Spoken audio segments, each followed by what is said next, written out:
మీ అతిథి అందరికీ నమస్కారం. ఈ రోజున ఈ పుస్తక మహోత్సవాల ప్రయోజనాలకు సంబంధించి మాననీయ మిత్రులు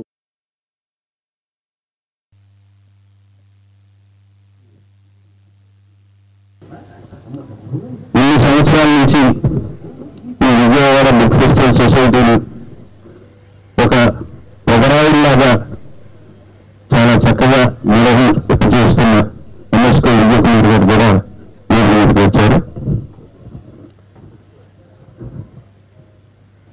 ఇంతకుముందు ఈ పుస్తకాలను చాలా ఫ్యాషన్గా పుచ్చుకుని ఉంటే పాత రోజుల్లో పుస్తకం హస్తప్రసన్న అనేవాళ్ళు, ఎడతాలు చేసేవాళ్ళు. కానీ పుస్తకాలని మస్తుగా పెట్టిన నెత్తి మీద పెట్టుకోవాలి, నెత్తి లోపల కూడా పెట్టుకోవాలని చెప్పి నిన్న మనకి చాలా మంది ముఖ్య అతిథులు చాలా మంది చెప్పారు.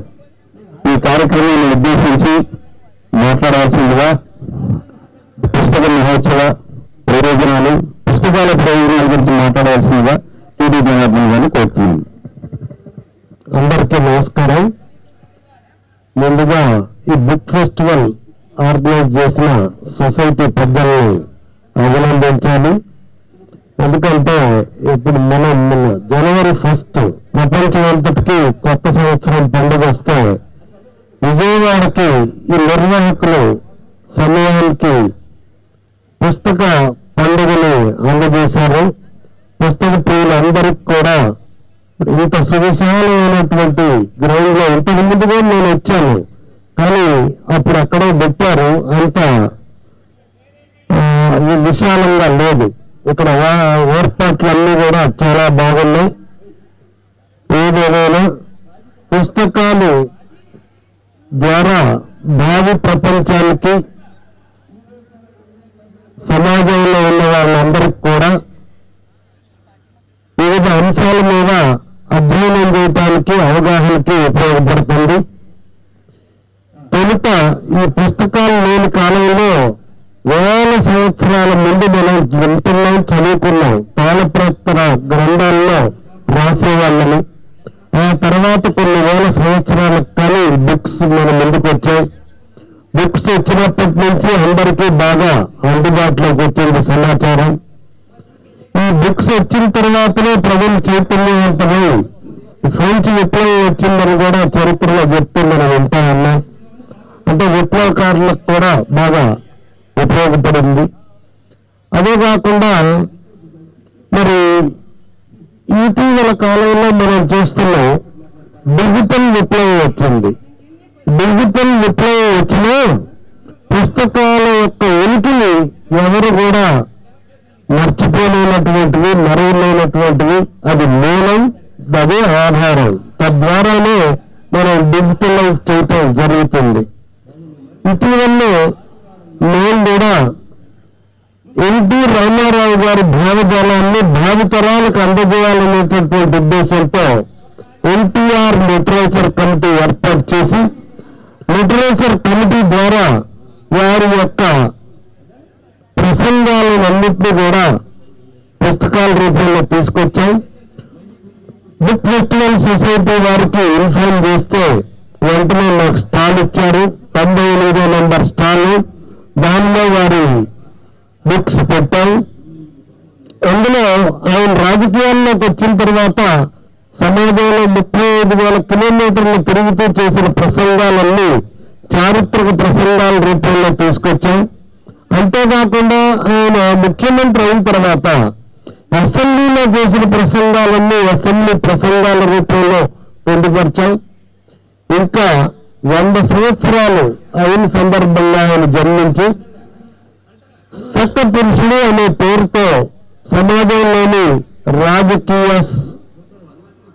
పండితులు, అలానే చరిత్రకారులు, జర్నలిస్టులు, మరి డాక్టర్లు, లాయర్లు, ఇట్లాంటి వాళ్ళందరి యొక్క ఆయనతో అనుబంధం ఉన్నటువంటి వారందరి అభిప్రాయాలతో సక్క పురుషుడిని తీసుకురావటం జరిగింది.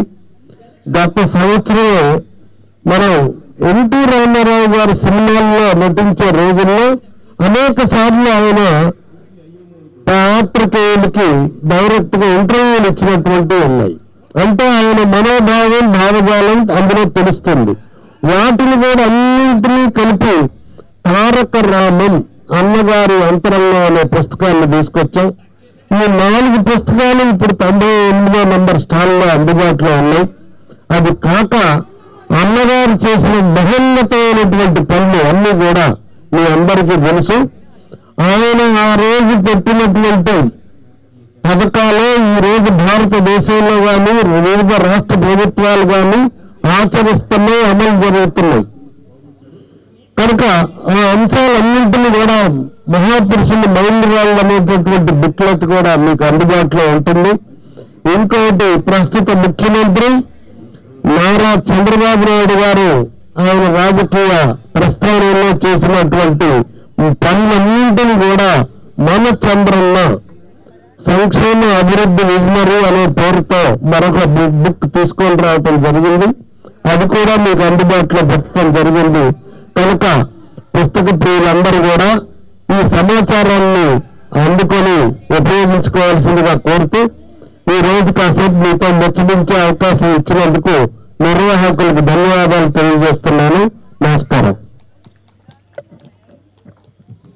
థ్యాంక్ యూ జనార్దన్ గారు. ఆయన చేస్తున్న కృషికి నేను చిన్న ఎడిషన్ సజెస్ట్ చేయదలుచుకున్నాను. అది ఏంటంటే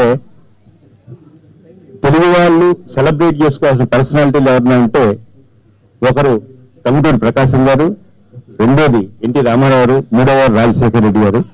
రామారావు పట్ల రామారావు గురించి ఒక అద్భుతమైన మ్యూజియం తయారు చేయాల్సిన అవసరం ఉంది.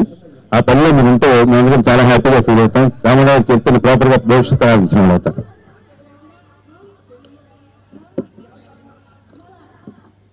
ఈరోజు ఇక్కడ దక్షిణ పశ్చిమ కవి సమ్మేళనాన్ని సాహిత్య అకాడమీ ఏర్పాటు చేసి దాన్ని నిర్వహించే బాధ్యత నాకు అప్పచెప్పింది. ఇది ఒక అద్భుతమైన కార్యక్రమం. కేంద్ర సాహిత్య అకాడమీ